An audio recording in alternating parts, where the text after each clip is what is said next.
Got ourselves a batch of shinies, Commander.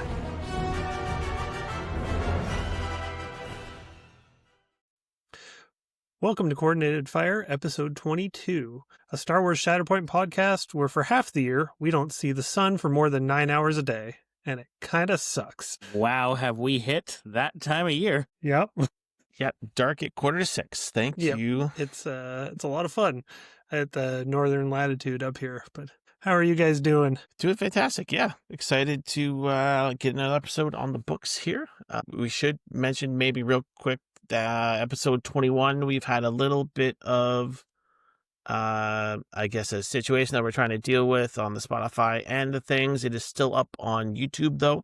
I did post that in the Discord, so if you're looking for episode 21, YouTube is going to be the place to get that for now. Oh, hopefully we'll get it resolved soon. Yeah. It should be resolved soon. Yeah. We're on the up and up. So, but no, right. otherwise for me, it's been super busy. Have had less Shatterpoint in my life the last couple weeks, and am excited to dive back in. Yeah, I think we've all been in that boat to some degree since the GT. But Sean and I did get a game this past week, though. So if we want to cover that for our games played. Sean, what were you playing? Yeah, so this was our weekly game that we do at our local store here in Peterborough, Dueling Grounds. I was trying Chris Sampson's list of Inferno Squad, as is. So we have Item Versio, Gideon Hask, ISF, with Vader 1, Death Trooper Escort, and the ISBs. This is a list that Chris has had a lot of success with.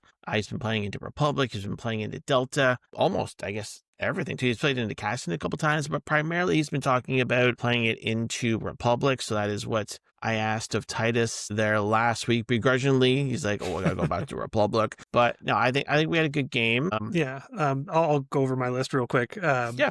So I went was playing Ahsoka Mace. In this case, I had Nadar in was it the 501st? Yeah, it was the 501st that I took with Ahsoka. And then I tried out Pawns and the Clone Commandos with Mace because I wanted to try something different.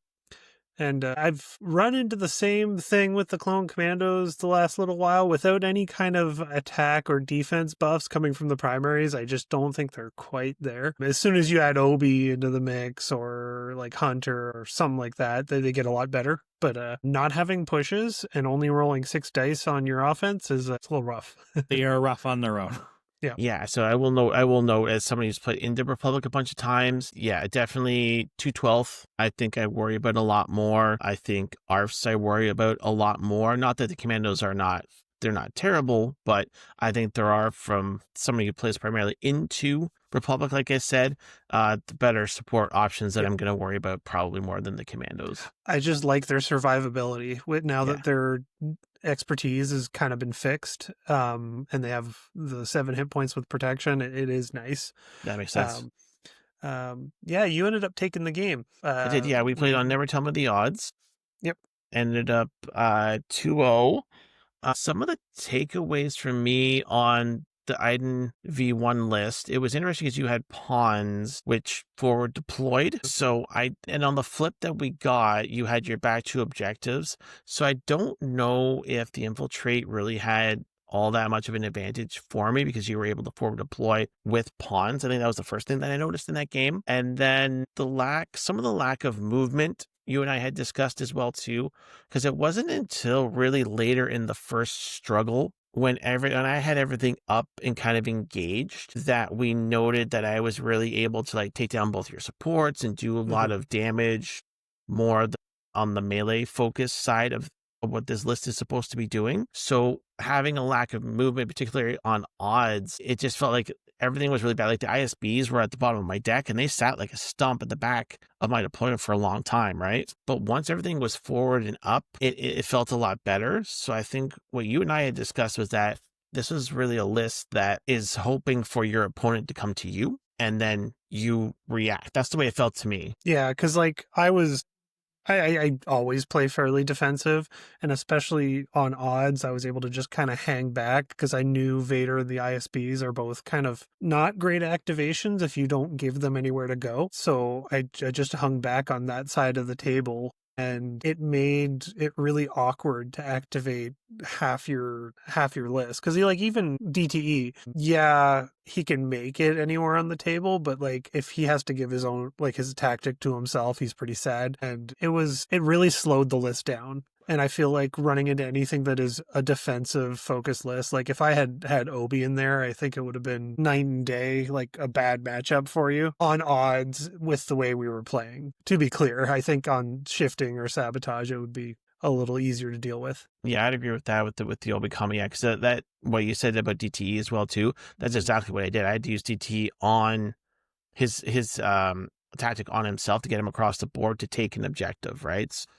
That could have been used on the ISBs to move them up. I think it's an interesting list. I think, as we had discussed as well too, it's a very meta-focused list. Very, very meta-focused. I'm interested in trying it against Delta on sabotage or shifting priorities, because I don't think Never Tell Me the Odds is the best mission for it. No, but it was still strong. It was one of those games where everything felt very clunky, despite the fact that it was genuinely outperforming what I had. It was just it felt like, I don't know, it was one of those games where it's like, this doesn't feel very good, but it's doing well, sort of thing. Those happen. Yeah, absolutely. I agree with that. Yeah. More games for me. This is a list that we'll talk about some things later on that we're excited to try. It's definitely one that I want to get more reps in, more games in, try it against different things and different missions. Because obviously, there's something there. Chris has been doing very, very well with it, and I'm looking for the next Empire thing. So we will keep trucking along and seeing what this can do. I will also note the ISF are still just way tankier than they have any right to be, and it's infuriating. I think so. Yeah, I think so. I think the ISF are still getting a fairly bad rap overall. I understand they're not where they were.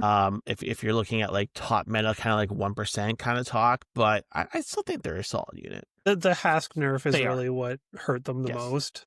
In terms of their tree and whatever, you're missing out on a damage, but not getting that extra hit or extra die from Hask is rough. Yeah, absolutely. Yeah. Yeah, I think factoring in that Infiltrate went from this, near mission breaking start off ability to maybe it's a liability, because there's a whole lot of things that can do a whole lot of damage running around. But again, I think that's, Sean, to your point, that's when you're looking at that top 1% kind of lists. Yeah, I think so. Overall, stat for stat, I would kill for the ISF again in any other faction. So yep.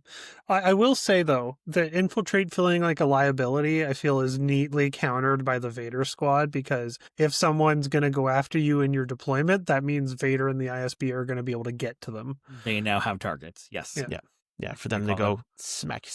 Absolutely. You need that counter threat for sure. Yeah, I think it's an interesting hybrid of ranged and melee in the list, and I think maybe that's kind of what Chris has been doing as well too, that it can kind of turn on a dime. So just for me, again, more reps and learning those lines of play of when to range, when to get into melee, that kind of thing. So there's probably a lot more to it. I do think I agree with your takeaway that the list has Inferno Squad, so it can play odds. It just can. Probably not the best case scenario, just because Vader 1's going to struggle there no matter what. Yeah. Vader 1, sabotage or shifting, obviously, right? And whatever first contact is, right? We discussed that before. Maybe it does well in first contact too. Who knows? Hopefully I never have to do that. I think the Iden squad is very much able to hold its own on first contact, but the fact that nothing in the list can move Iden or Vader, and you're limited to just Iden and DTE for mobility outside of someone's own activation, I think that hurts you on first contact more than any other mission. Yeah, things not being able to move Empire primaries is an Empire thing across the board, which is always an interesting part of kind of that design philosophy. So there's not many other scenarios that change that dynamic, but no, I'd at least want both of my secondaries doing a movement thing. Yeah, I think that's actually one of the really nice things about Krennic, is that he is able to get movement outside of his turn. But, that's really scraping the barrel in terms of out of action or out. Yeah, for Empire, yeah, particularly primaries. Because, like, Krennic's good, but that's, I don't think, why you bring him.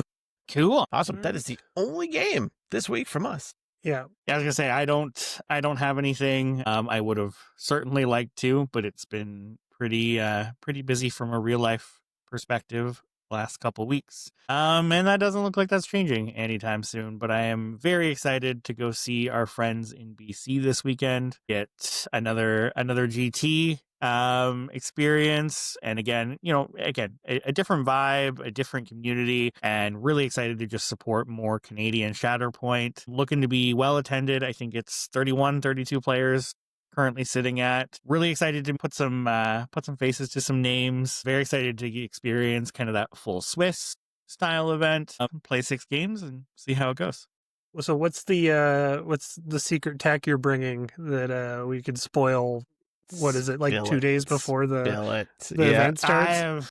I have no issue talking about it. So I have not changed much since the last GT. Still bring OB Delta, which I don't think is a surprise, especially considering I did have some other ideas for what to bring alongside that, but ended up with no time to put anything on the table. I am making a slight change to the Vader squad, and I am swapping out Barriss for Snips. So that's a big deal for you, buddy. It is. You It love Barriss.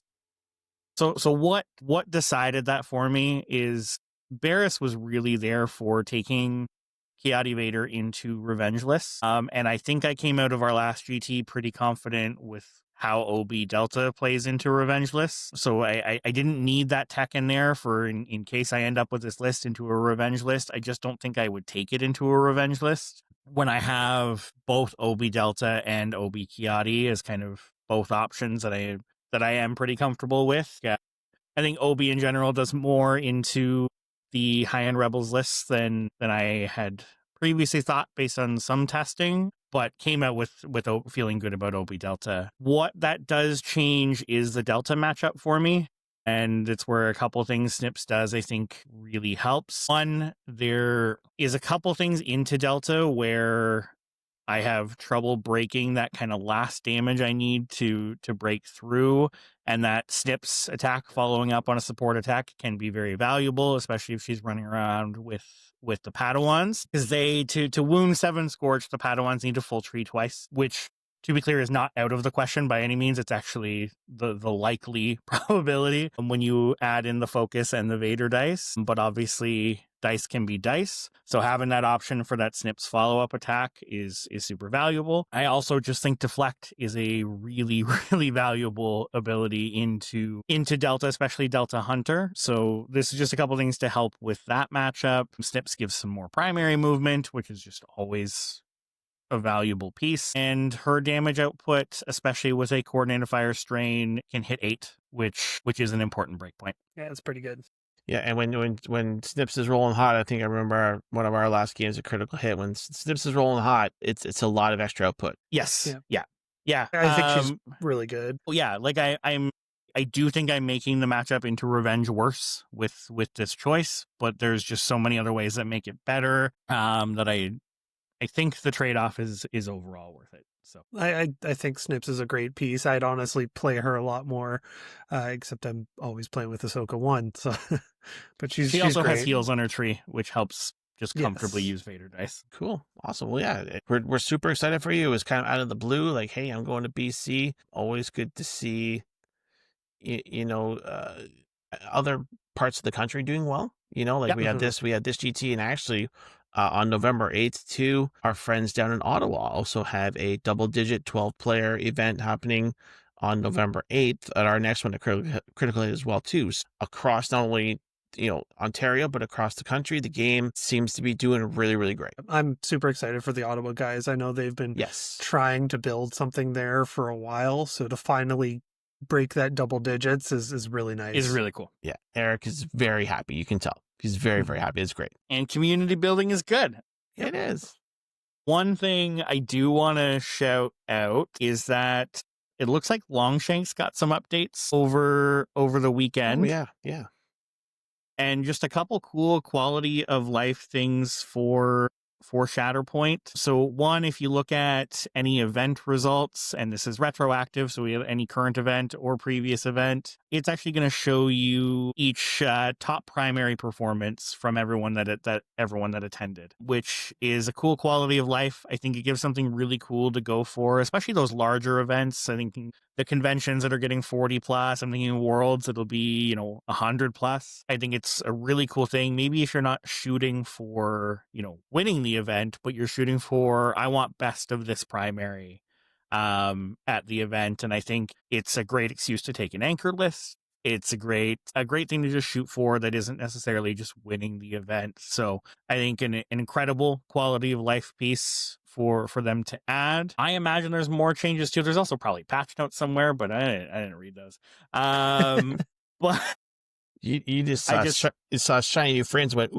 I saw shiny new things. And so the other one I noticed right away was on the statistics page. If you go into any of the individual primaries on the top left-hand side, again, this is for, I believe, 4 subscribers only. The overall stats you can get on the top left for everybody based on how this page is divided. And that's going to show you their go first win rate versus second for priority purposes. And then if you are a subscriber and alongside the win rates into enemy primaries, you can also select a primary and it'll show you the go first, go second win rate for the selected primary specifically. And I think this is important data on, if you're looking at, how is the matchup between Kenobi and Cassian. It's just another piece of data to say, okay, if Obi goes first, he's winning this amount of time, going second, this amount of time. And it is a super cool piece of data. I know things like, again,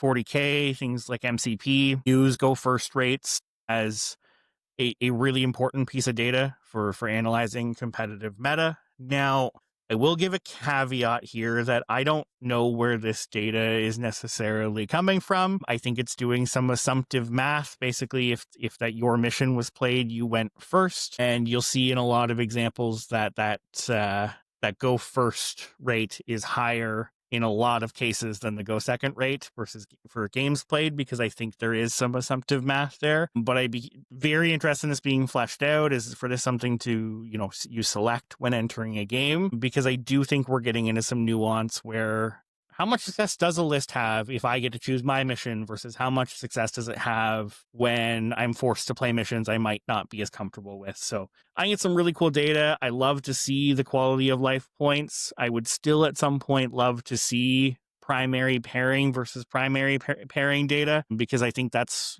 really at its core how list construction works for Shatterpoint. So it would be really cool to be able to see data like that. Any quality of life improvements from a data perspective, I am all on board for, and that Longshank subscription is going a whole long way. Yeah, I with regards to the go first, go second rate, I think we also discussed before the cast, there's certain primaries or lists that actually just really want to go first or want to go second, depending on what their strategy is, regardless of what the mission ends up being. So I think that'll affect it too, and it'd be nice to have accurate stats on that. 100%. I know with Shatterpoint, if it wasn't for mission selection, I would prefer to go second nearly 100% of the time. But that table side choice and the mission choice really adds a lot of value to that go first. But the person that goes second gets to score first. And I think there's a lot of value to that. I think it's actually well balanced with, hey, I get my mission, I get my table side, but I don't get to score first. I do get to move first. So I'd be curious to see how it all pans out. Is a big deal, though. It making someone else react to what you do can be an advantage. You just need to be tough enough in terms of your list to back that up. Yes. Which we don't have a lot of that right now. There's a lot of damage coming our way. That's the real kicker, because if you're walking it out to die, no, that did not help. Unless you got a bunch of revenge and you're getting all your primaries up, it's a whole thing. Yeah. So we're coming out of a really GT heavy season, and we thought we'd talk about what we're looking to play in the off season, kind of stuff that we're either wanting to experiment with or just lists that we weren't taking to competitive events and want we kind of want to experiment, try new things, that kind of stuff. So I had Kyle going first, but you just talked about your GT list, so we can switch it up if you guys want. Save me a couple spots. Sure. Yeah. I'll go first. Yeah. Okay. Sure. Yeah. I mean, I already talked about it a bit. I think this Iden in V1 list is top of mind for me to get more reps in. And then I was reading some stuff this week, and I kind of had this weird epiphany that I really want to try Han. And I've been inspired by a number of people, and in the list that popped up this week that's really interesting to me is Cassian, Chewie, Baze Chirrut, General Solo, Ezra, and Rebel Commandos. And I had this in a premiere currently with another squad that was talked. I saw Sam Sweden talking about it. So Jyn Erso, K2, Lando, we've seen that one. But then potentially adding in a squad in the premiere like Ahsoka Tano, Jedi Namor, Hans, and Seb, and Scorch. So I don't know how I feel about that. You've got two of the best 5 supports in the game. But going back to kind of the Andor and the General Solo squad, obviously we know what Cassian's doing, Baze Chirrut. 2 of the best supports in the game. Chewie being a really, really just tough secondary, 12 health, who gives Andor a really great target for his "we've all done terrible things," because Chewie sometimes might have a couple extra damage to spend, and then you're pumping Cassian's attacks up into double digits, which makes him more effective in terms of his own activation, which has always been kind of a bit of the downfall for him. So that's a squad that I'm interested in trying. And again, getting Jyn Erso with K2 and Lando on the table as well. And maybe the squad here that's going to give like a Titus, just had a bit of a stroke there. I don't know about this Ahsoka squad, but we're just out here trying stuff maybe in the off season. The Ahsoka squad, I know I really love Ahsoka herself with Cassian. Like I've said previously, it's a real power trip being able to double advance her and then do a full dice attack because her attacks hit hard.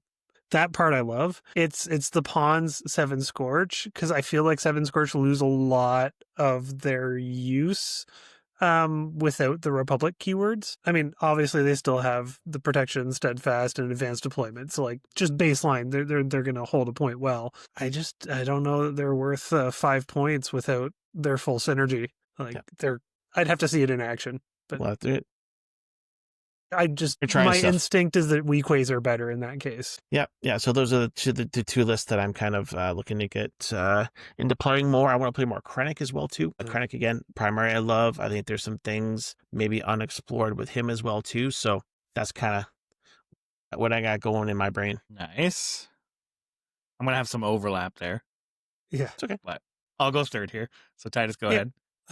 So I got kind of 2 main lists that I've been tinkering a bit with, and like I was actually building 3 mirror lists. So like because we were going to be doing a 3 mirror event, it didn't end up happening, unfortunately. Locally, it was just a hard time. But I had an Imperial list and a Scoundrel list. So I'll start with the Imperials. I had Krennic and Veers, which is just the Stormtrooper thing.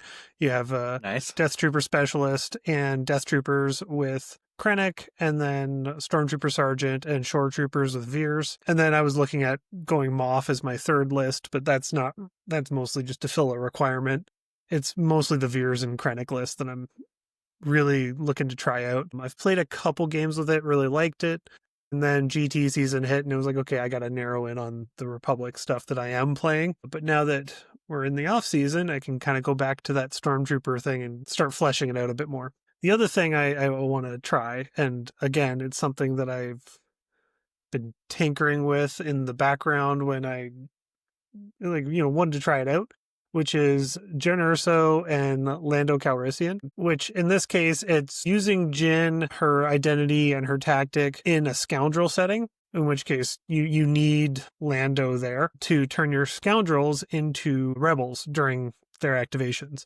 So with it changes a lot daily because there's so many different options. But the main idea was to take IG-11 with Lando and then just pile in as many things as I can that give IG-11 bonus attacks. So if I'm just doing this as a one-off squad, like one-off strike team with, I don't have to cross with anything else, I'd be going Lobot with Jin and likely Wingard. I'm not sure. I need a 3-pointer, so there's not a lot of great options. And then Grief Karga with Lando. And the idea is Grief Karga can give a 5 dice attack to IG-11. Lobot can give 5 dice attacks to IG-11.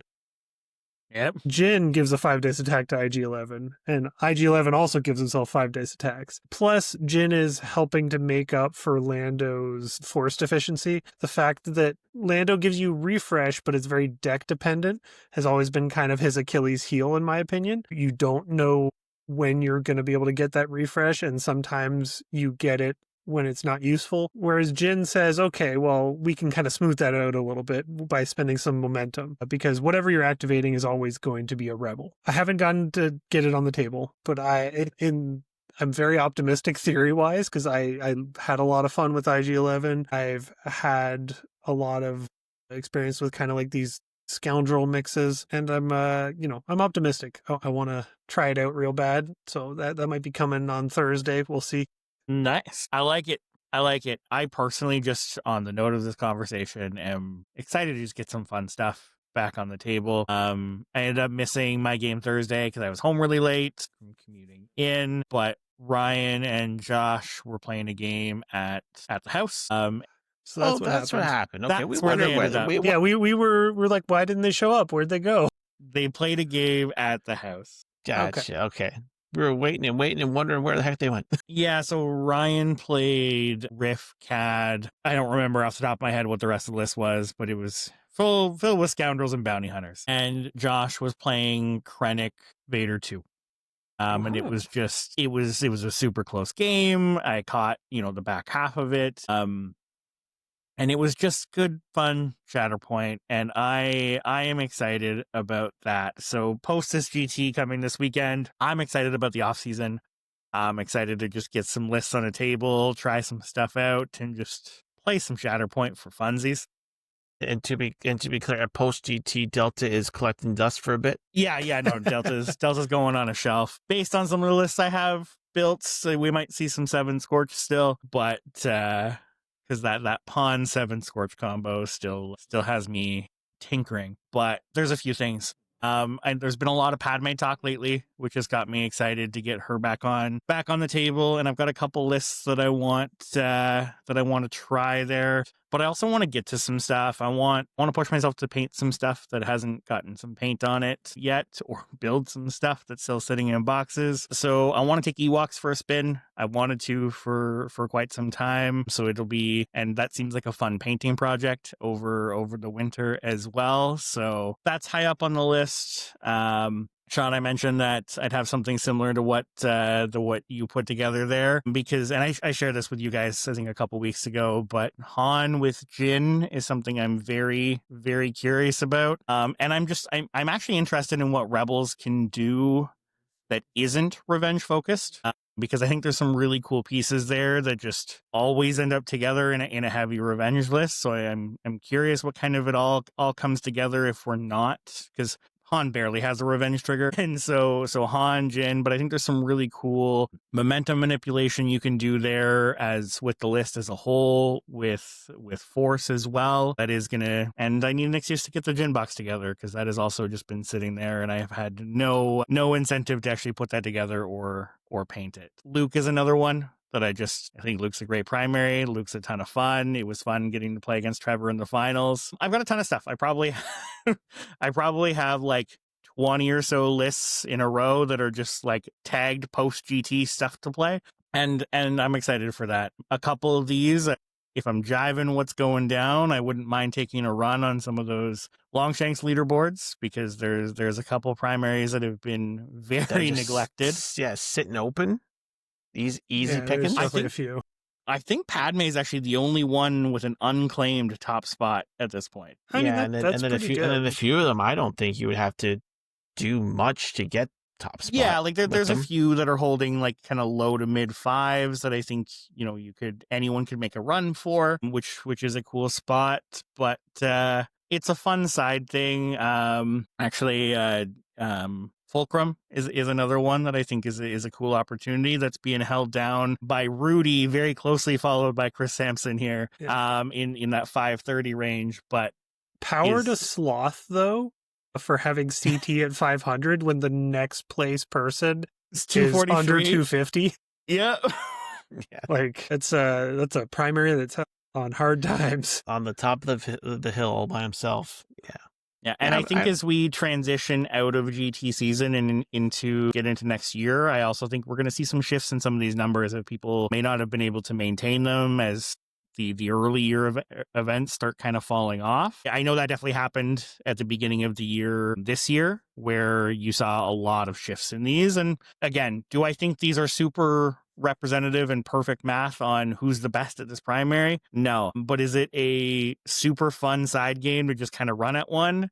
Yeah. And a lot of those Republic ones are real hard to get to. Yeah. And you never know if you try one out because, well, I can get a good run at this. Maybe you end up liking it and becoming one of those people that just has great mastery over this unit no one else does. That's what got me on Hondo in the first place. And I stuck with that for a very long time. And that's another one that I have a bunch of lists built for that I wouldn't mind getting on a table. Kid Fisto's another one that I want to spend some time with.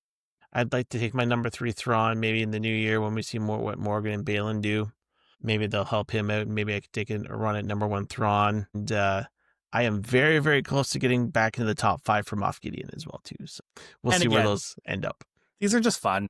Yeah. Oh, it's all it is. Yeah. Yeah. It's, just like those tags for top primary at an event. I think they give you an excuse to play something that might be a little out of meta, that gives you a fun kind of side game to chase. And I think anything that does that is great for the game. It's very cool. Yeah. On to our next bit here, which will be our main topic. We have not done a primary of the week in over a month, which means we need to retitle this segment, I think. But we're back. We're back with a primary, and it had been some time since we covered anything from a Republic standpoint. But we have a well-aged primary that has seen some new spotlight recently. So we're going to talk about the leader of the batch, Hunter. Amazing. All right. Well, let's go through the card first. Kyle, you good to keep going? Or yeah, let's dive in. So, Clone Sergeant Hunter, CT9901, comes with 8 squad points, is 3 Force, multi-era, so covers the Clone Wars era and the weird in-between one, which does open up some cool options for him and the squad, which we'll get to in some list building. Hunter has the Bad Batch, Clone Trooper, Galactic Republic, and Scoundrel keywords, so we are off to a great start when it comes to tags. Scoundrel throughout the game has a ton of benefits. Galactic Republic is a very well supported tag, and as is Clone Trooper these days. So lots going on with Hunter, which opens up some great options for list building. Kicking it off is a tactic. We prefer going to them. At the start of this unit's activation, choose an allied clone trooper. One character in the chosen unit may dash. If that unit is a Bad Batch unit, that character may instead advance. So looking at things in the box, Wrecker is a great application for this. Being able to move Wrecker around the board is a huge advantage, but overall, a clone trooper dash is a super valuable thing for other reasons that we'll get to.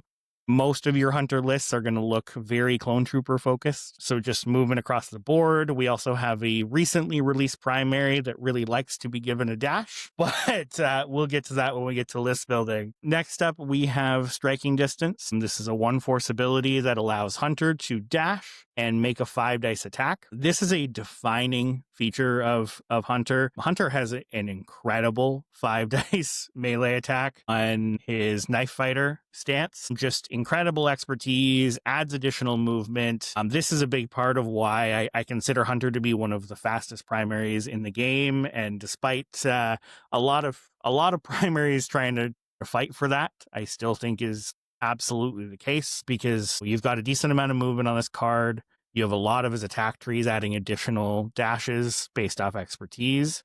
And I remember playing Hunter when he first came out. I remember this being one of the first times that I had a primary go all the way across the board and then some. Sean, that was a game that you and I played. I think you were playing Ewoks because this was all the new stuff that was out at the time.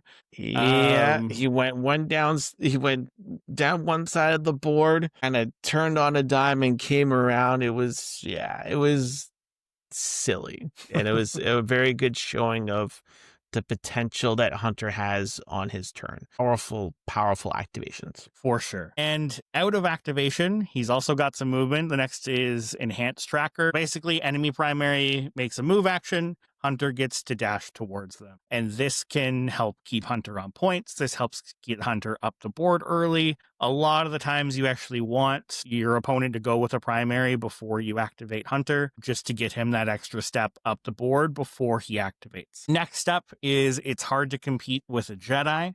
When a character in this unit defends against an attack, it may reroll up to 2 of its miss results. If this unit has exposed, it may instead reroll all fail results. So there's some cool interactions with this, and I remember playing Hunter and going to a couple events early and had to have that AMG rules forum up and handy, because I think this is when, as a community, that we learned when things like expose and disarm actually take place through the activation sequence and the attack sequence.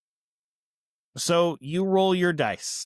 You are exposed. The expose, after both players have rolled their dice, the expose now triggers and removes the expertise from the dice roll. Those dice come out completely. However, that is before rerolls happen, any sort of dice modification. So you then go into dice modification and you're rerolling those fails. Now, if you get expertise, you still get your expertise. Yes, you do. Which really nice. has come up as relevant quite a few times, and is also a relevant piece of the next ability. So the leader of the batch, I think this is Hunter's defining trait and why you take Hunter in a list. When an allied clone trooper character makes an attack as part of a combat action, it may change 1 fail result to a strike. If the character is bad batch, it may instead change 1 fail result to a strike or an expertise. Now, off the bat here, getting 1 extra strike on most attacks you're making with the requirement of just rolling a miss is a really good increase in output for any unit. For the bad batch units in particular, every single one of them has incredible offensive expertise. So being able to change that to an expertise in a lot of cases is guaranteeing a crit or getting to a step where you're getting an extra crit. Overall, clone troopers, especially post rebalance, all are valuable support units, valuable secondaries, and we had a box that came out recently with just some excellent clone troopers from top to bottom, and this just ups that offensive output for every single one of them. This is a massive force multiplier in a list, leading to some of the most consistent attack outputs that you can get in the game. This is free. This never becomes a cost. You don't have to pay force for this. This just happens because Hunter exists. And this is really the reason you're putting Hunter on the table. All of the other pieces are still incredible. Hunter's activations are great, but this just enables clone trooper lists in a way that nothing else had kind of put together before Hunter came out. Where clone troopers in a lot of cases were just this cool support you add to your Jedi list. And Hunter came out and kind of changed that narrative to say, nah, clones can hold their own in Shatterpoint. And Hunter was really the start of that and is very much based off this identity. When it comes to his stances, he has a very clear, this is my range stance, this is my melee stance, and that is both offensive output and defensive. His defensive expertise on both sides is very decent conversion, 1 for 1, 2 for 2, with some heals that jump onto there. One thing Hunter does not have going for him is any sort of crit mitigation from a defense perspective, but he's rolling a ton of dice, and a lot of the times when Hunter's defending, what your opponent is getting through on that attack is their crits. Because of the rerolls, because of the additional dice, you can get a lot of blocks with those Hunter defense rolls. I think the highlight of his trees really is those dashes or repositions that we were talking about, especially on the knife fighter side. 1 to 2 expertise, you're getting a dash. 3 or 4, you're getting a reposition, along with a ton of shoves. on his tree on both sides, but shoves are really going to be Hunter's form of displacement. If Hunter needs to get a model off a point, it's through shoves, but he's going to be able to pretty reliably do that. Anything else you guys want to add from an ability perspective or a stance perspective? Mainly just that the clone trooper tags, nowhere on his card does it limit it to Galactic Republic. So it does apply to CT 9904. Yep. It's the only place I would consider playing CT 9904 right now. And even then, it's not great. But if he gets touched up sometime in the future, that could suddenly become much more relevant. Yeah, I know that was something I think we were all very excited for when CT was coming out after this. And we got our wish for a Clone Trooper primary to pair with Hunter, and oh boy, did we get that wish. Yeah, like it's a fun casual list to play. Like I still enjoy doing it. It just, CT's not great. And it sucks because like his play style is actually pretty fun, but he just doesn't hold his own. Yeah, definitely one that needs to be touched up, I think, in the next pass, which would open up a lot of different options. For sure. Yeah. The good news is with this wonderful Bad Batch box that Hunter comes in, that secondary Crosshair is an incredible secondary. Yes, he's an amazing secondary. If your goal is to play Crosshair, that's the box to buy, because Republic Crosshair is just, I think, out of secondaries in the game, the most reliable damage output. I think I'd say that pretty confidently. He's up there for sure. Yeah. Why don't we go into the box itself? So, like you said, we have the Crosshair secondary there, who is a great damage dealer and good for dealing with hunker heavy lists because of his trick shot tactic. Then we got Wrecker and Omega, which is a large base secondary that has pretty good mobility and some interesting displacement options. His tactic in particular lets you shove if you're able to dash close to someone, which is it's a very interesting tactic. Like I think it's the only place in the game we have a shove that is outside of attacking. So it's treated like any other shove, but it bypasses steadfast and stuff like that. So that part's interesting. And then finally we have Tech and Echo, who have fallen on hard times being the only clones at 7 hit points without any kind of protection or anything. Yeah, they went from the best clone unit pre-rebalance to Second I best. think ARFs was still way better. ARFs existed. Yes. Wow. Did I forget that for a second? They were 1 and 2. They One went and two. the For best sure. 4-cost clone unit to the worst 4-cost clone unit. There's Real still quick. some use cases for them, but it's not what they once were. Yeah, I will say, like, if you're buying this, you're really excited to play Bad Batch, you can put them on the table. They're fine. They will go down relatively quickly, but I've always been happy with their trees. Their offensive output, especially with Hunter as the primary, I think has always been fine. So there's definitely some utility for them. Just be prepared that they're going to go down pretty quick. Yeah, and like they still do very well with General Kenobi. They roll a metric ton of defense dice with Kenobi around, and that part's a lot of fun. They're fine. One thing to note though, with Hunter, very often you don't want to change their attack dice to an expertise because their expertise steps are kind of weird. Often all you're getting out of it is a strike or nothing at all, because the only step that I think really benefits them is 0 to 1. Which, yeah, if you get that, that's great. But otherwise, you're either doing nothing or the equivalent of adding a strike, which Yeah, at that point I've had doesn't that matter. 0 to 1 be relevant many, many times.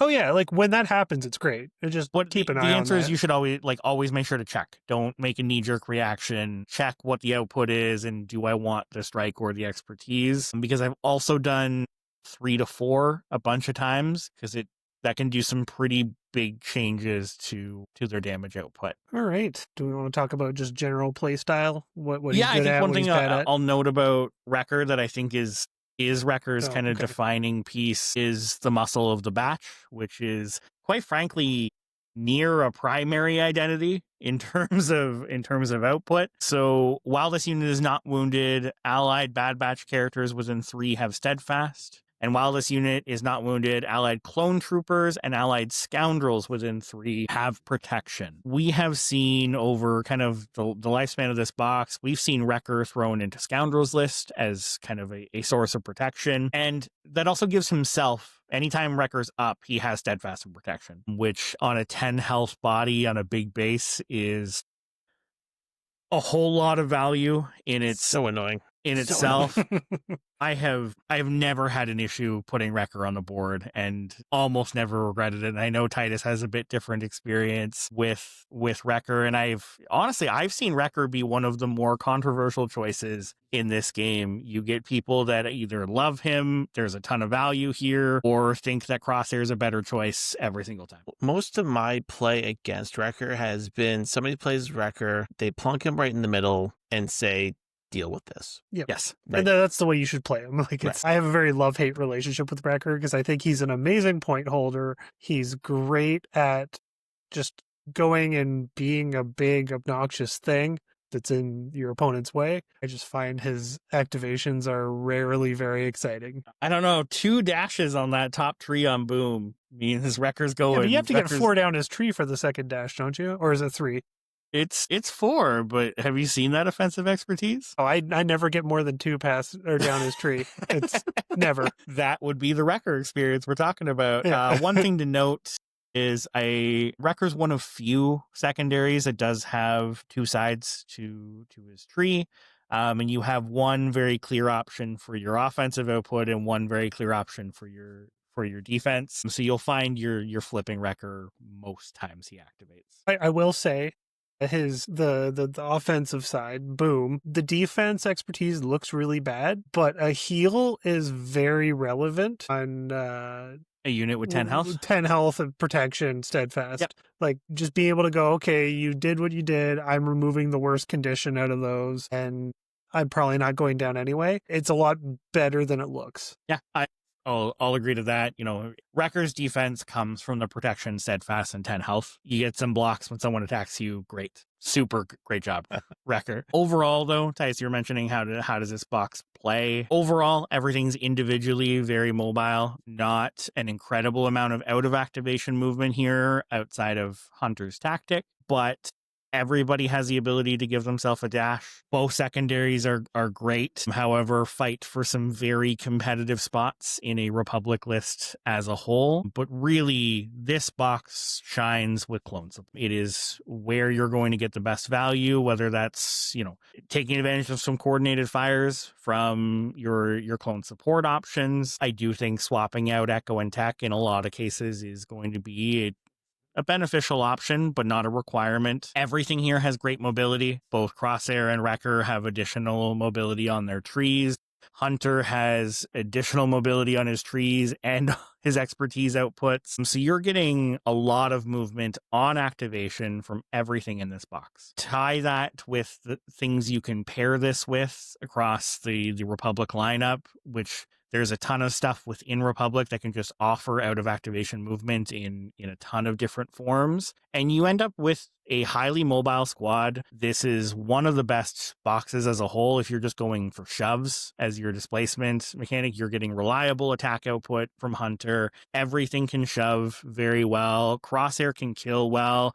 Wrecker with his attack combined with I wasn't sneaking can typically get a wound in there. You're probably leaning towards an attrition style list, but with a lot of fast movement every time you're activating. What you pair that with, again, is likely going to be as much clone synergy as you can get. I love Rex with these guys. Any of the 4-cost clones, I think, on the other side, again, everything in this box will happily take a coordinated fire pin, coordinated fire strain, coordinated fire damage, I think are all super valuable for this box. Cool.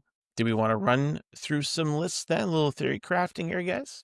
Yeah, I think one last piece is I have always been happy with this box on shifting priorities. I have never considered another mission for if I'm mainly playing Bad Batch. I think shifting is just the way to go. Yeah. One thing I want to cover before we get to lists. What are some things that you don't want to see if you're playing the Batch? What are kind of the weaknesses of the list? Inferno Squad. Yeah, I mean, if you're Inferno running Squad Tech and first Echo, meta for sure. was the big bad against the Batch, and I think again high attrition like Inferno Squad still hurts this squad entirely. Yeah, realistically, no revenge triggers or anything like that. Yeah, there's no revenge trigger. So if something's able to out attrition you, it's definitely going to slow you down. Force can get pretty contentious after things start taking some wounds. So definitely agree there. At the end of the day, Hunter is a 9 health primary, and as much as those rerolls in the defense go very, very well, no crit mitigation means damage is coming through. And if Wrecker and Omega go down, they lose a lot of their value because that bubble does not stay up like it does with a lot of other things. Yes. Yeah, so let's go into some lists. Yeah, I think just based on the question, I think a counter attrition list is a big one. I also think this can struggle into some of the heavy defensive Jedi lists, or even like Dooku back in the day. As you know, anything with that heavy defensive play style where to get things off of a point, if this list can't kill it, it's trying to shove. So things with a lot of steadfast, things with protection to take away some of those break points. There's no real access to displacement here. So again, something like a Mace Obi as an example, this is going to have some tough time unless it has some additional help in punching over some of those breakpoints. Yeah. Wrecker is a good counterpiece to a lot of the usual tactics, though, because his tactic gets around steadfast and his I wasn't sneaking ability, thank you, that gets around things like Kanan and Ahsoka 1, where you can kind of mitigate those revenge triggers by killing things without attacking. So Wrecker's really kind of the linchpin piece if you're trying to dig your way out of a hole against something that Batch is really great against. Awesome. Let's dive into some lists. And I guess we typically start with the out of the box pairing first. So that is me to kick this off. So we saw Hunter come out super strong when the Bad Batch box first came out. Wavered a bit as some meta changes. We saw some resurgence with some clone updates in the rebalance, and Hunter was able to take a lot better stuff with him.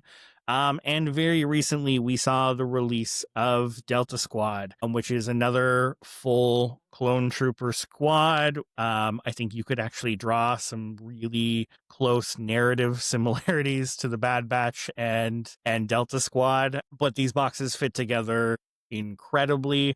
You buy the Bad Batch box, buy the Delta Squad box, and you are walking away with a pretty competitive list out of the box that goes for a fast-moving, heavy attrition playstyle where you were just able to take down what's across the table from you. So you're playing Hunter. In this case, I would go Wrecker because the list is not short on damage output, but is a little short on some tough bodies. And I think Wrecker can do a lot to help that out. And we're taking Echo and Tech here because we're playing out of the box. And then, so for the second squad, we'll just be Delta Squad. So that's Boss, Fixer, 7, Scorch. You end up a 5 Force list with a ton of damage output. Having Hunter's identity with the rest of Bad Batch, which have a very high ceiling for damage output as it is, and Hunter turns that up to 11. So you are getting, again, a fast, aggressive squad that can hit most damage breakpoints in the game and is going to be very, very effective. If you're upgrading this list, honestly, if you've got the core box, you could actually just play a point down and swap out Echo and Tech for 501st, and I think there's no problem with doing that. There's some other 4-cost clones you could upgrade to improve that. Wolfpack and 212th are kind of my 2 go-to for great options with that list. But again, you can play these out of the box and have a great time at an event, at your local play night. You want, again, a list full of clones on the table, you could do a whole lot worse than this. Yeah, like that's an A-tier list right there, and you're Right just out of taking the them right boxes. out of the box. Yeah, with an incredible amount of mobility, and again, shifting priorities would be my recommendation on mission for this, without question. Cool. Who's up next Sean, for a what list? you got?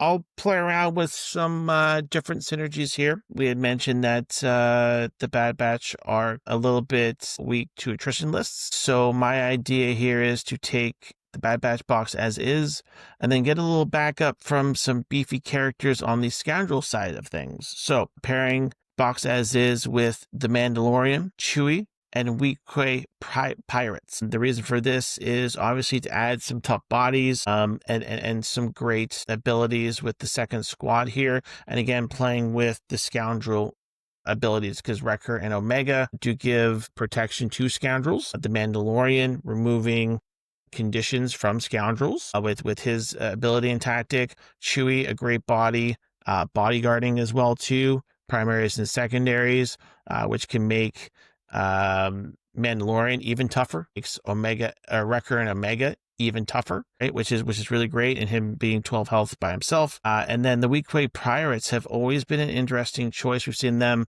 pop up in some lists across even top GTs. Recently, 9 health I think is really great. Again, just leaning on some Scoundrel synergies here with a fun list. Mandalorian, one of the toughest, not only primaries, but characters in the game, gives you a diceless displacement option as well too from him. Lots of great stuff going on here. I think shifting priorities or maybe even Sabotage Showdown would be a great list here. And again, just playing with some different synergies, like I said, on the Scoundrel side of things. I just want to say, seeing Wrecker and Omega right next to Chewie is absolutely disgusting, because 12 hit points of protection on one side, or if you shoot Wrecker and Omega, they have extra dice from the bodyguard. Like, you're not. That's a wall. That's an awful choice either way. It's just not a wall getting you through can't anything. get through. That's a nightmare. Yeah, I would play that list. I think there's nothing wrong there. And what's cool is I think that's a good basis for just more Scoundrel based options. Because I'm just thinking of all the options you have in there. Like, you could swap Chewie for Dengar. Super That was my easy, first right? thought too. Yeah. And then I'm imagining Dengar with protection and steadfast, and I'm sad about it. And, that helps with some force in the list. Dengar can also be paid aid to be a clone trooper if you so choose. Which is silly. Which gets into some spicy territory. Yeah. I also, Sean, I think you could swap out Mando for Riff here. You have to make some changes to the list to be really Riff clear. or maybe Maul as well. Maul is in fact a Scoundrel and a character in the game. Yeah, the problem with Riff and Maul is you then kind of run into, what does that secondary look like? It could be Django would be a good option. It just has to be Django, right? Yeah. I think it's got to be Django. Yeah. Well, actually, in this case, you can actually just swap out that secondary with Crosshair. It doesn't have to be a Scoundrel. That's true. It's not a requirement. Actually, yep. And you can take both back secondaries here. But going the Scoundrel route lets you just go to whatever. It gives you lots of options. So flexible. Before, while we're on the Scoundrel route, I'll shout out the list that I wanted to add in here. I played Bad Batch with Hondo for a very long time last year, several months. That was the primary thing I played, and that was exactly that. It was Hunter, Wrecker, Echo, and Tech with Hondo, Crosshair, and then insert 3-cost clone of choice as the last piece. You're not getting full Scoundrel synergy there, but you're getting a ton of extra output from the Bad Batch characters. Hondo's adding some movement, and was a ton of fun. Had a blast. Yes, the Hondo kick, and everybody was like, how's he doing? How's he winning these games with Hondo? I remember there was a period of time within this game that was the talk. It was a great time, and it just shows the versatility of these guys, right? Which is super cool. Titus, what do you got for us? All right, so for me, I saw that neither of you guys had Crosshair in your list, so I decided I wanted to go something that made good use of Crosshair. So I decided I was going to have a bit of a sniper duel here. So I went with Hunter, Crosshair, and then the 212th clone troopers on one side, Luminara, Clone Commander Cody, and the Republic Clone Commandos on the other side. And the basic appeal of this is you have 2 supports with defensive maneuver that can get their hunkers and then shoot, get the rerolls from Cody. Meanwhile, both Cody and Crosshair are fairly mobile and both hit like a truck when they shoot. Cody, having been buffed, now that he can get that focus a little more reliably, he has damage comparable to Crosshair. Not quite as reliable because he can't get the free focus, but it's still pretty easy to get there. And then with Hunter adding a strike through on all 4 of the supports and secondaries, the damage is just very, very reliable. And then Luminara ties it together by when you do wound something, you can move somebody, which is especially nice on the supports, because if you kill something on the first shot with the 2/12 of the commandos, you can dash the second body and then change what you're able to shoot. The other reason for taking those 2 supports is they are the most range oriented of the bunch, which you want with Cody. They do get their hunkers, and they also have the highest damage of the clones. So When really, they get down that tree. Yep. yeah, you're getting very reliable damage in there. Between Cody and Hunter, especially on those supports, you're never having misses on your rolls, which is real nice. Just being able to reliably get at least something through is it feels great on the 2/12 and the Clone Commandos. Yeah, I like this a lot. No notes. Great list. I've played a couple near identical lists. I've played that exact list with Ahsoka as the primary instead of Luminara to go more, add a revenge piece in there. I have done that Luminara list with Wolfpack and Wolf as the secondary and support, which I know you considered as well. Oh yeah, when that would going be through my this. other option, because like if you're not going Cody, the commandos aren't nearly as good, so then Wolfpack is probably the way to go. Yeah, I wish I was so excited for Cody's rework, and he still feels like just not quite there, but he's so fun. Like, he's so fun to play, and I just when wish he it got his own works- rerolls. It feels like it would work with his kit. I think my problem with it overall is there's too many stipulations to getting those rerolls. You have to be hunkered. You have to be Galactic Republic, or is it Clone Trooper? I don't know. One of the two. It's Clone Trooper supporting unit. Yeah, so you have to be a supporting unit. You have to be a Clone Trooper. You have to be within 4, and you have to be hunkered, and it has to be a ranged attack. The ranged attack really does make the range 4 a lot easier. It's Yes. not as much of a punishment as it sounds, especially if you're on the sabotage. You park Cody in the middle, and you're always going to be able to do Yeah, it. it's totally doable. You can make the whole thing work. I just think there's a lot of units we have now with similar utility abilities with a whole lot less on the stipulations. So like you have Luke Skywalker secondary, and he doesn't have the supporting character stipulation, but honestly, because it's so much harder to get hunkers in Rebels Any other outside of the faction. Clone Commandos, I still think Cody's gets more utility out of his. Defensive maneuver is on almost every clone support. It is. And again, you factor OB in there, and they're all keeping it too. Yeah. Well, yeah, there's always the OB in the room. He's there. He's glaring. Look at him go. I do have a couple honorable mentions in terms Yeah. of things that this box can take. One is that because Wrecker and then Tech and Echo have the Reign of the Empire era, they can go with some of those Reign of the Era or Reign of to make like a mixed They sure can. Republic list. So you can get CT in there for your full Clone Trooper experience if you don't want to go Delta. You can get Cassian in there if you want your Cassian to be in Republic. And then, I mean, you could do Krennic, but I don't know why. Krennic's awesome. Yeah. If you just want to be weird, I guess. But I do think there's some utility there with like a Cassian, whether it's Cassian Hunter or Cassian Ahsoka, being able to take a couple clone units under Cassian and combining that with that identity is just silly. It's silly, Titus. Yes. Sweet. That's Awesome. Hunter. Yeah. He's cool. Put him on a table. Yeah. Without He's a lot of Delta. fun. There's some other things that are fun. I promise. No, Are we noticing a just theme having here? Scoundrel gives you so many options there. Like It does. you can go with so many different things, and they're just a fun box on their own. Yeah, and we've had some of Craig Norak has done this very well.